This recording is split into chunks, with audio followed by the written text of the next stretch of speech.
Good morning, welcome back to my channel. In today's video we're going to be working on the G8. In the last G8 video you saw that I cleaned it up and I was trying to get it ready for my son to drive when he gets home, and just so happens with me starting it up every couple of days the starter went out. So I don't have any tools here at the house, any jacks or anything. So what I'm going to do is I'm going to get the truck and the trailer, load the G8 up on the trailer, take it up to the shop, and get the starter put on. Luckily, we had an idea that the starter was acting up, so I bought a starter several months ago for it. So I have the starter.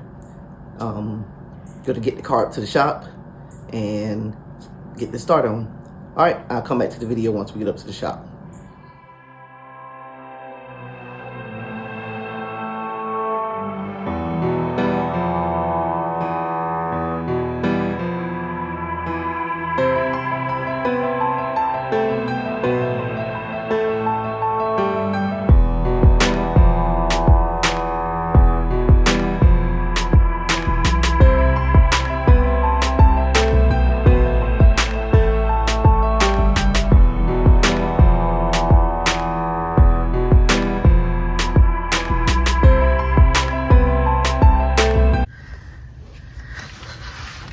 Okay, so I got the starter off. It came off pretty easy, just like any other GM starter. It's just kind of wedged in it with a header, so I had to kind of pry it out. But let me tell you a little something. Let me show you something that I discovered. So if you notice, the starters look the same. The only difference is this one terminal on the old starter right here. On the new starter, it has a slide-in connection.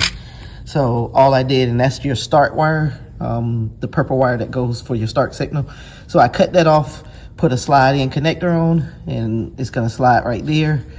And we're gonna go ahead and get the starter back in now. All right, so got the starter in. It was a lot harder to go in than it was coming out, or equally, I would say.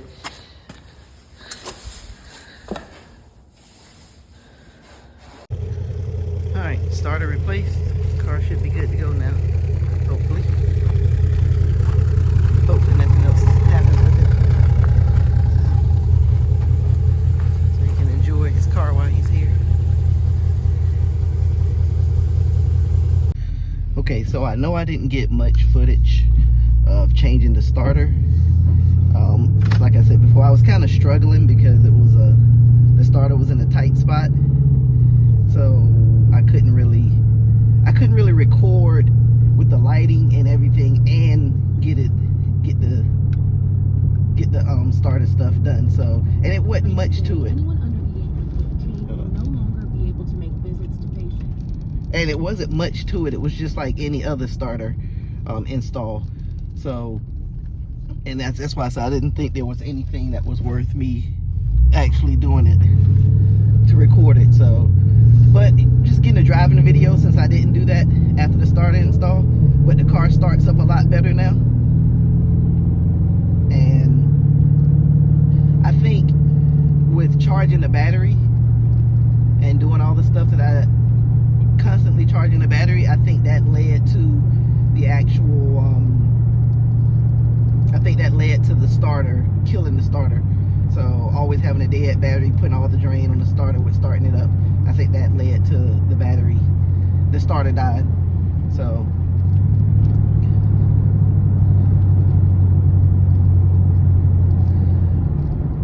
I'm gonna get on a better road, and then I'll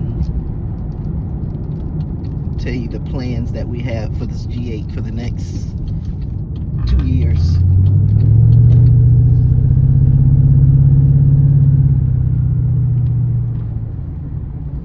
Trying a new camera mount, so kind of like a POV camera, but it seems to me like it's not gonna be as stable. It seems like it's bouncing around a lot, but we'll find out when I come back to the video. I apologize if it's bouncing around too much.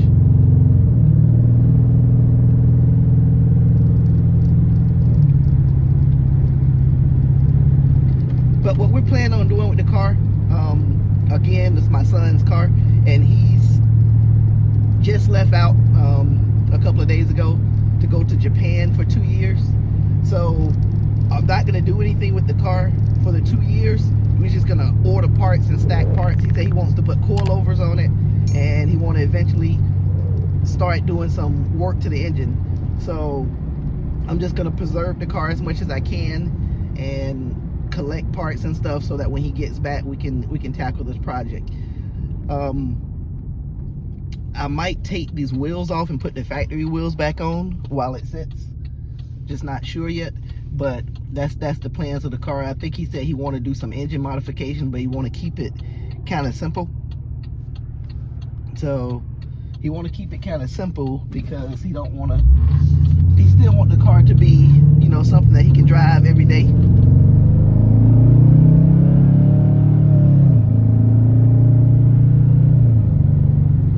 know, he still want the car to be something he can drive every day, and not have to worry about you know, the things that you get with modifying vehicles. So even though he's planning on getting a daily driver, but he still want to keep it kind of tasteful. So I think he was thinking about possibly doing a LSA blower, things like that, but we'll find out. Again, it's like this is just a little driving video. I didn't get much of the starter, and it's like I said, this car, you won't see much from this car on my channel because it's going to be stored for about 2 years. But on a positive note, he was able to drive the car around the entire time he was here. He still enjoys the car. He still loves the car. That's a good thing. And I really don't want him to sell the car. So if he ever gets to the point to where he's considering selling the car, I might buy it from him. So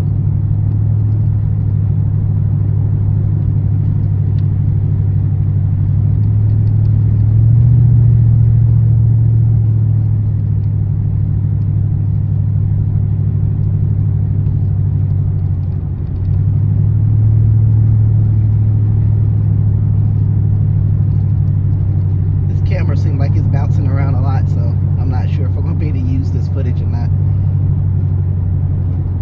But other than that, I mean, hopefully it works out, because there's a lot of footage of me driving different things, and I would like to use this camera mount to give the POV perspective.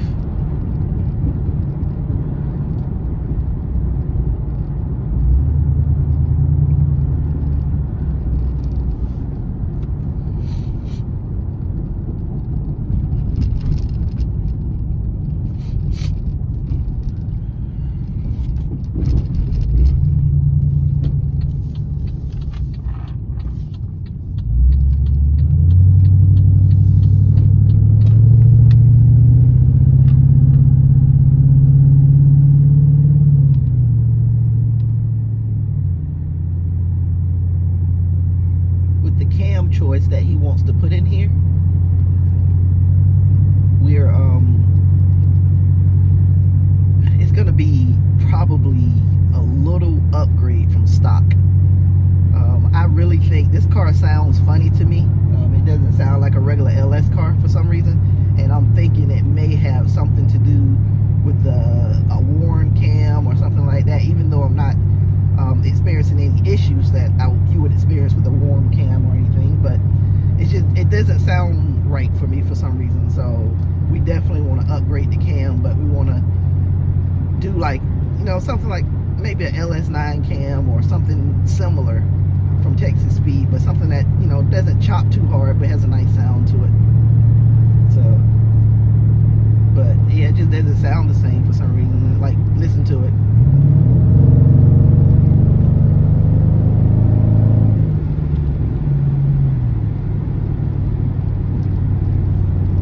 It's not misfiring or anything, so that's why I said I'm not sure if I can say, oh yeah, it's definitely a white cam lobe or something, because I'm not experiencing any symptoms of that. So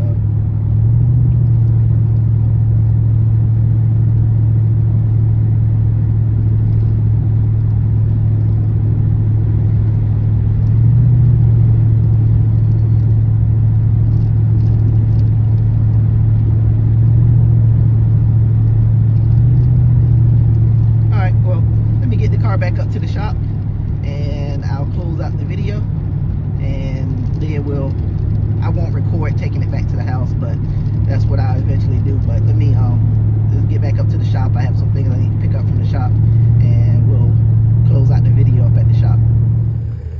All right, so we just finished putting the starter in the G8.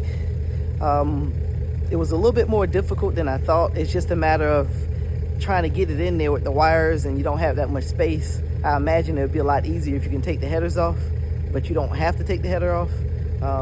But it just gives you more space. But we finally got it in there. I didn't record much because, just like I said, I was struggling with getting it put in there. And what I ended up doing to help me out is putting the starter in without the wires connected.